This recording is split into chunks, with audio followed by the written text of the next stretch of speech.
കേരളക്കരയിൽ ഇന്ത്യയുടെ തെക്കേ അറ്റത്തായി കിഴക്ക് പശ്ചിമഘട്ടത്തിനും പടിഞ്ഞാറ് അറബിക്കടലിനുമിടയിൽ സ്ഥിതി ചെയ്യുന്ന ഭൂപ്രദേശമാണ് കേരളം. കേരളത്തിൻ്റെ അയൽ സംസ്ഥാനങ്ങളാണ് തമിഴ്നാട്, കർണാടകം. കേരളത്തിലെ ജില്ലകളുടെ എണ്ണം 14. കേരളത്തിൽ ഏറ്റവും ചെറിയ ജില്ലയാണ് ആലപ്പുഴ. കേരളത്തിലെ ഏറ്റവും ചെറിയ ജില്ല ആലപ്പുഴ. കേരളത്തിലെ ഏറ്റവും വലിയ ജില്ല ഇടുക്കിയാണ്. കേരളത്തിലെ ഏറ്റവും വലിയ ജില്ല ഇടുക്കിയാണ്. കേരളത്തിൽ കടൽ തീരമില്ലാത്ത ജില്ലകളാണ് പത്തനംതിട്ട, കോട്ടയം, ഇടുക്കി, പാലക്കാട്, വയനാട്. പത്തനംതിട്ട, കോട്ടയം, ഇടുക്കി, പാലക്കാട്, വയനാട് ഇവയാണ് കേരളത്തിലെ കടൽ തീരമില്ലാത്ത ജില്ലകൾ. ഭൂപ്രകൃതി. സമുദ്രനിരപ്പിൽ നിന്നുള്ള ഉയരത്തെ അടിസ്ഥാനമാക്കി കേരളത്തിൻ്റെ ഭൂപ്രകൃതിയെ മൂന്നായിട്ട് തരംതിരിക്കാം. സമുദ്രനിരപ്പിൽ നിന്നുള്ള ഉയരത്തെ അടിസ്ഥാനമാക്കി കേരളത്തിൻ്റെ ഭൂപ്രകൃതിയെ മൂന്നായിട്ട് തിരിക്കാം. മലനാട്, ഇടനാട്, തീരപ്രദേശങ്ങൾ. കേരളത്തിൻ്റെ ഭൂപ്രകൃതിയെ വിഭാഗങ്ങളാണ് മലനാട്, ഇടനാട്, തീരപ്രദേശം. മലനാട് സമുദ്രനിരപ്പിൽ നിന്നും ഏകദേശം 75 മീറ്ററിൽ കൂടുതൽ ഉയരമുള്ള പ്രദേശമാണ് മലനാട്. സമുദ്രനിരപ്പിൽ നിന്നും ഏകദേശം 75 മീറ്ററിൽ കൂടുതൽ ഉയരമുള്ള പ്രദേശമാണ് മലനാട്.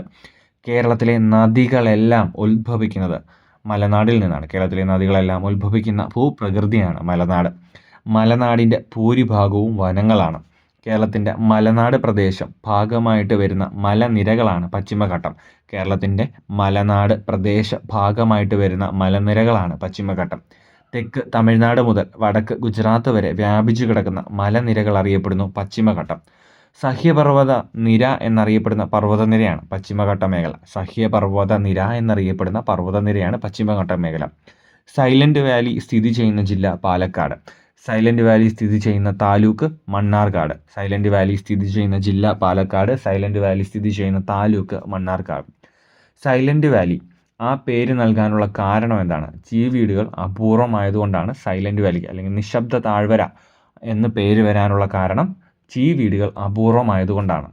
സൈലന്റ് വാലിയിൽ കാണപ്പെടുന്ന വംശനാശ ഭീഷണി നേരിടുന്ന ജീവിയാണ് സിംഹവാലൻ കുരങ്ങ്.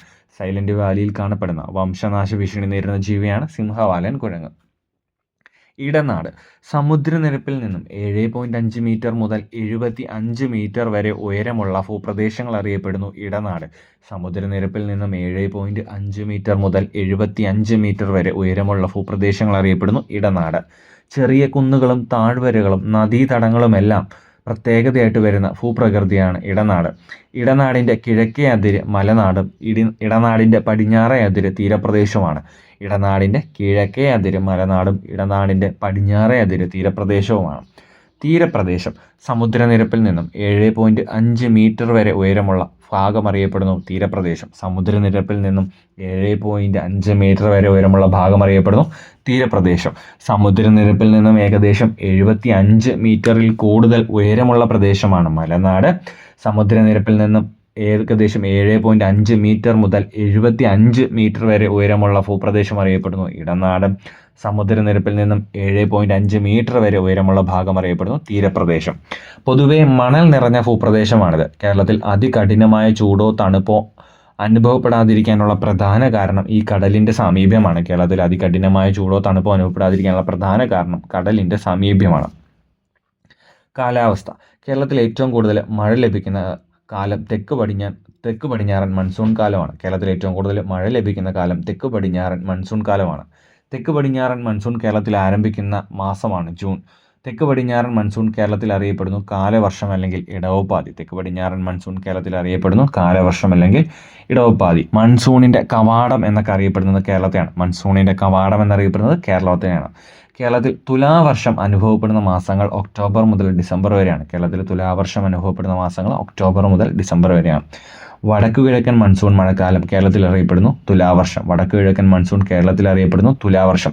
തെക്ക് പടിഞ്ഞാറൻ മൺസൂൺ കേരളത്തിൽ അറിയപ്പെടുന്നു കാലവർഷം ഇടവപ്പാതി. തെക്ക് പടിഞ്ഞാറൻ മൺസൂൺ കേരളത്തിൽ അറിയപ്പെടുന്നു കാലവർഷം ഇടവപ്പാതി. വടക്ക് കിഴക്കൻ മൺസൂൺ അറിയപ്പെടുന്നു തുലാവർഷം. വടക്ക് കിഴക്കൻ മൺസൂൺ അറിയപ്പെടുന്നു തുലാവർഷം. കേരളത്തിൽ നേരിയ തണുപ്പ് അനുഭവപ്പെടാൻ തുടങ്ങിയ മാസമാണ് ഡിസംബർ. കേരളത്തിൽ വേനൽക്കാലം ആരംഭിക്കുന്നത് ഫെബ്രുവരി മധ്യത്തോടെയാണ്. നദികൾ. കേരളത്തിലൂടെ ഒഴുകുന്ന നദികൾ ഉത്ഭവിക്കുന്ന പർവ്വതനിര പശ്ചിമഘട്ടമാണ്. കേരളത്തിലൂടെ ഒഴുകുന്ന നദികളുടെ എണ്ണം 44ആണ്. കേരളത്തിലൂടെ ഒഴുകുന്ന നദികളുടെ എണ്ണം 44. കേരളത്തിൽ ഒഴുകുന്ന നദികളിൽ കിഴക്കോട്ടൊഴുകുന്ന നദികളുടെ എണ്ണം 3ആണ്. കേരളത്തിൽ കിഴക്കോട്ടൊഴുകുന്ന നദികളുടെ എണ്ണം 3. കേരളത്തിലൂടെ ഒഴുകുന്ന നദികളിൽ കിഴക്കോട്ടൊഴുകുന്ന നദികളാണ് കബനി, ഭവാനി, പാമ്പാർ. കബനി, ഭവാനി, പാമ്പാർ. കേരളത്തിലെ ഏറ്റവും നീളം കൂടിയ നദി പെരിയാറാണ്.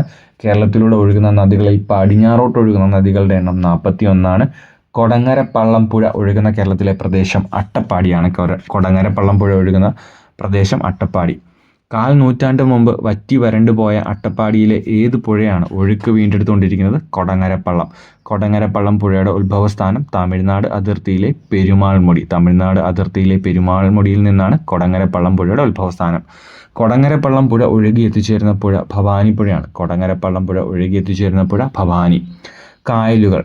കടലിനോട് ചേർന്ന് കാണപ്പെടുന്ന വലിയ ജലാശയങ്ങളാണ് കായലുകൾ. കടലിനോട് ചേർന്ന് കാണപ്പെടുന്ന വലിയ ജലാശയങ്ങൾ അറിയപ്പെടുന്നു കായലുകൾ. കേരളത്തിലെ ഏറ്റവും വലിയ കായലാണ് വേമ്പനാട്ട് കായൽ. കേരളത്തിലെ ഏറ്റവും വലിയ കായൽ ഏതാണ്? വേമ്പനാട്ട് കായൽ.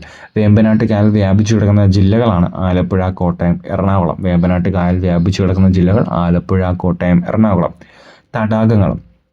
കരയാൽ ചുറ്റപ്പെട്ട വലിയ ജലാശയങ്ങളാണ് തടാകങ്ങൾ. കരയാൽ ചുറ്റപ്പെട്ട വലിയ ജലാശയങ്ങളാണ് തടാകങ്ങൾ.